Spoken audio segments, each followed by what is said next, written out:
किती जण व्यायाम करतात रोज? छान. माझ्या प्रोफेसरचा एक नवीन रिसर्च आला आहे आणि अनेक लोकांना प्रश्न असतो किती पावलं चालायची. 10,000 पावलं ऐकलंय का किती जणांनी? 10,000 ऐकलंय? तिने रिसर्च केलाय, तो आणखीन चांगला आहे आपल्याला. ती म्हणते 7,000 चाला. तिचा जो रिसर्च आहे, तिच्या रिसर्चमध्ये ती म्हणते की 7,000 पावलं चालल्यानंतर काही फार मोठे तुमचे काही बेनिफिट वाढत नाहीत. मग 10,000 कशाला चालायचे? बघा, मी 3,000 कट केल्या, तुमचा फायदा झाला बघा आज. एखादा माणूस 10,000 चालतो, एखादा माणूस 7,000 चालतो, दोघांनाही तेवढाच फायदा होतो असं मी तुम्हाला सांगतोय.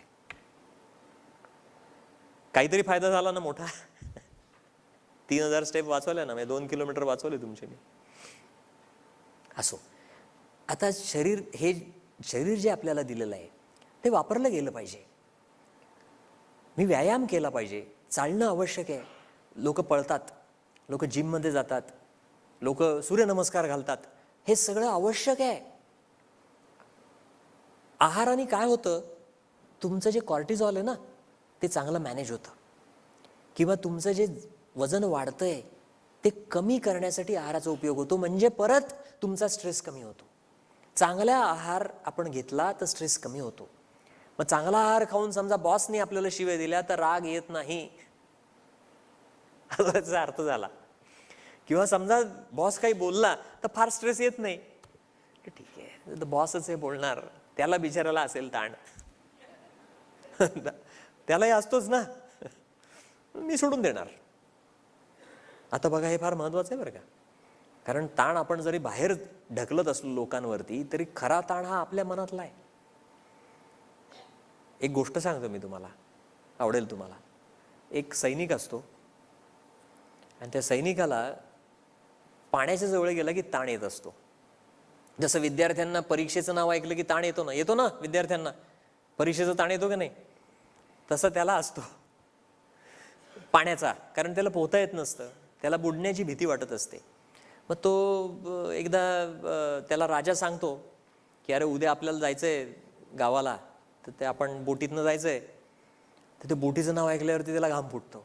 पण तो राजाला नाही कसं म्हणायचं, राजासाठीच तर काम करतोय, राजाचा सैनिक आहे. मग ते नाही तर म्हणता येणार नाही, येतो तिथं. ते बोटीत बसल्यावरती त्याला ते स्ट्रेस येतो आणि अँझायटी आणि पॅनिक अटॅक. पॅनिक अटॅक ऐकला ना लोकांनी? ऐकलाय पॅनिक अटॅक? हृदयाची गती वाढते, श्वास घेता येत नाही, रक्तदाब वाढतो, मरणारच आहे असं वाटतं. आता थोड्या वेळाने ठीक होतो तो माणूस, पण असं वाटतं, तसं त्याला पॅनिक अटॅक येतो. तर राजा बघतो, राजाला जरा चिंता वाटते. तो राजा त्या बोटीच्या कप्तानाला बोलवतो, म्हणतो हे इकडं, म्हणतो अरे या माझ्या सैनिकाला त्रास होतोय, तू बोट परत फिरव, आपण त्याला डॉक्टरकडे घेऊन जाऊ. तो कप्तान हुशार असतो, त्याला लक्षात येतं की अरे हे याला पाण्याची भीती वाटते. तो राजाला म्हणतो, राजन मला एक संधी द्या, मी त्याच्याशी जरा बोलतो आणि मला काही उपाय माहिती आहेत ते मी करून बघतो, झाला उपयोग तर ठीक आहे, नाही झालं तर आपण डॉक्टरकडे घेऊन जाऊ त्याला. राजा म्हणतो ठीक आहे, पण काळजी घे त्याची, तो चांगला सैनिक आहे, माझा अतिशय जवळचा सैनिक आहे, चिंता करू नका राजन, तो ठीक होईल. ठीक आहे म्हणतो. 5 मिनिटांनी परत येतो कप्तान. राजा म्हणतो कसा आहे सैनिक माझा?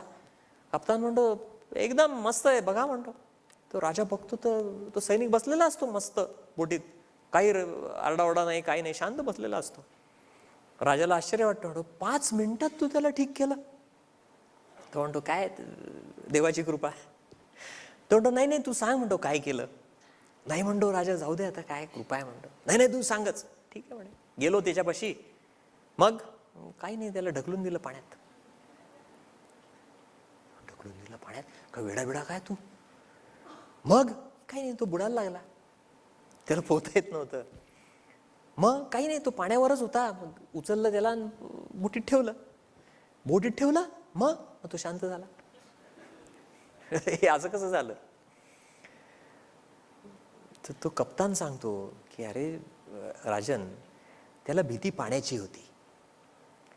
तो जेव्हा बोटीत बसायचा तेव्हा त्याला असं वाटायचं या बोटीबरोबर मी पण बुडणार, आणि म्हणून त्याला तो स्ट्रेस निर्माण व्हायचा. पण तो जेव्हा खरंच बुडायला लागला ती त्याची खरी भीती होती. तेव्हा त्याच्या लक्षात आलं आता आपण मरणार. आणि मग तेव्हा जेव्हा मी त्याला बाहेर काढलं आणि बोटीत ठेवलं तेव्हा त्याच्या लक्षात आलं आता मी बुडत नाहीये. मग त्याचा दृष्टिकोन बदलला त्या बोटीकडे बघण्याचा. आधी त्याला वाटायचं बोटीत बसलो तर मी बुडणार, पण बुडण्याचा अनुभव घेतल्यानंतर त्याच्या लक्षात आलं की आपण बोटीत बसलो तर आपण सुरक्षित असतो. मग बदललं काय? मन. हे ताण हा खरं मनातच आहे. त्या मनाला आपण नियंत्रित करू शकत नाहीये म्हणून अडचण आहे. मग त्या मनाला नियंत्रित करण्यासाठी तर योग सांगितलाय. योगाच्या सगळ्या व्याख्या या मनाला नियंत्रित करण्यासाठी आहेत. चित्तवृत्ती निरोधा, योग चित्तवृत्ती निरोधा. चित्त म्हणजे मन, वृत्ती म्हणजे मनाचं कार्य, निरोध म्हणजे नियंत्रण. समत्वम योग उच्यते, भगवद्गीता. मनाला समतोल अवस्थेमध्ये ठेवणं. योग वासिष्ठ, योग हा मन प्रशमन उपाय. मनाला शांत करण्याचा उपाय म्हणजे योग. हठयोग, शरीर आणि मनाचं ऐक्य, एकात्मता. सगळ्या योगाच्या व्याख्या या मनाशी संबंधित आहेत बघा. तर म्हणून योगाचा मोठाच रोल आहे. पण मी आता एक्सरसाइजचं बोलतोय तर त्याच्यात योगाचाही आला विषय त्या कथेतनं. पण मुख्य जो मुद्दा आहे की जो व्यायाम आहे माझा, जे शरीर आहे, त्या शरीराला मी रोज हालचाल माझी झाली पाहिजे.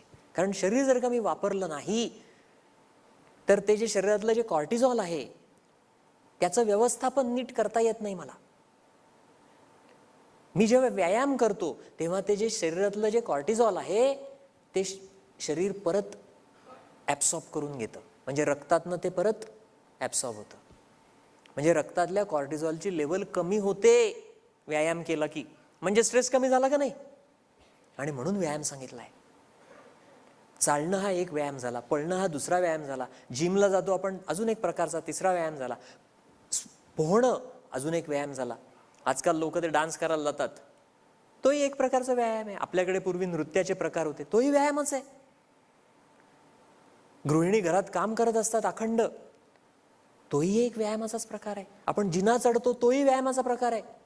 मी तुम्हाला पुढची गंमत सांगतो. तुम्हाला जर का व्यायामाला वेळ मिळत नसेल ना वेगळा, तर तुमचं जर का 4थ्या मजल्यावर 5व्या मजल्यावर घर असेल ना तर 5-6 वेळा तुम्ही फक्त मजले चढून जा, तुमचा खूप व्यायाम होतो. आणि या व्यायामाचा तेवढाच फायदा होतो जेवढा तुम्ही पळायला जाल. बघा तुमचं जीवन आणखीन सुखी केलं मी. 3000 स्टेप कमी केल्या आणि आता मी हेही कमी करतोय. कमीत कमी 10 मजले तुम्ही चढा, तुमचं हृदय चांगलं राहतं. असे अनेक संशोधन आहेत. 10 मजले म्हणजे एका वेळेला 10 मजले नाहीत. मी 3ऱ्या मजल्यावर राहतो, दिवसात एकदा चढलो 3 मजले झाले, दुसऱ्यांदा चढलो 6 झाले, तिसऱ्यांदा चढलो 9 झाले, 4थ्यांदा जाऊन यायचं 12 होतील. वा वा, 10 क्रॉस केलं. बघा मी तुम्हाला गाईडलाईन्स पण सांगतोय आणि ज्या या विज्ञानाने सिद्ध झालेल्या आहेत. नाही मला चढायची नाही, 24 नमस्कार घाला, सूर्यनमस्कार. 24 नाही जमत, 12 घाला, 7000 पावलं चाला, खूप झाला व्यायाम. जिममध्येच जायला पाहिजे असं काही नाही. जिममध्ये गेल्यानेच फक्त व्यायाम होतो असंही काही नाही. या छोट्या छोट्या गोष्टी आहेत. आणि दिवसात एकदाच व्यायाम करायचा आणि बाकीचे 23 तास काहीच करायचं नाही, याचा त्रास होतो. थोड्या थोड्या वेळाने काहीतरी माझ्याकडनं हालचाल झाली पाहिजे. सकाळी व्यायाम झालाय, मग आता 6 तास मी आता कम्प्युटरच्या समोर फक्त.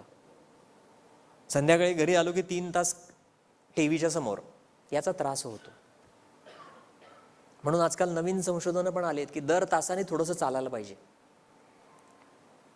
आता ज्यांना डायबिटीस आहे किंवा ज्यांना डायबिटीस नको आहे व्हायला, त्यांच्यासाठी मी अतिशय सोपा पर्याय सांगतो. जेवणाच्या आधी 15 मिनिटं आणि जेवणाच्या नंतर 15 मिनिटं चालायचं. आमच्याकडे शतपावली सांगितली आहे ना, पण मी जेवणाच्या आधी पण तुमच्याशी अजून एक नवीन तुमच्या समोर ठेवलं. कारण पूर्वी लोक जेवायची म्हणजे ते काही चालत चालत घरी येऊन जेवायची, शेतात असेल तर चालत सगळं काम करून झाडाखाली बसून जेवायची. म्हणजे जेवणाच्या आधी पण काम होतं आणि जेवणाच्या नंतर पण काम होतं. आमचं काय झालंय, जेवणाच्या आधी कम्प्युटर आणि जेवणाच्या नंतर पण कम्प्युटर. किंवा ऑफिस किंवा टेबल किंवा जेवणानंतर झोप, जेवणानंतर टीव्ही, आणि आजकाल फोनवरती तर किती वेळ जातोय. तुमच्या फोनवरती टाइम ट्रॅकिंग ॲप्स आहेत, म्हणजे तुम्ही किती वेळ कुठलं ॲप बघताय हे तुम्हाला कळतं. स्क्रीन टाईम किती आहे कळतं. त्याचं महत्त्व येणार आहे आता पुढच्या ह्याच्यात.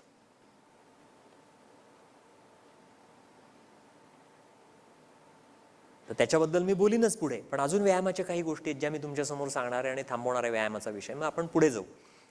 आता हा जो व्यायाम आहे तर हे मी किती वेळ करायचा असाही प्रश्न असेल अनेक लोकांच्या समोर.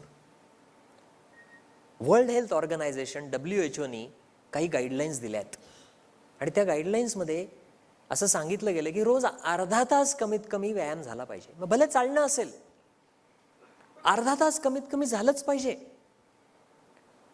1 तास झालं तर फार उत्तम, पण 1 तासापेक्षा फार जास्त करूनही काही फार फायदा होत नाही, हे पण लक्षात ठेवणं आहे. मर्यादा आहेत. फार जास्त व्यायाम केल्याने काही होतं का? फार अगदी मॅरेथॉन पळतोय त्याला काही फार मोठे फायदे होतात असं काही संशोधन सांगत नाही. पण एखादा जर का रोज 1 तासभर व्यायाम करणारा असेल तर त्याला नक्की त्याचा फायदा होतो.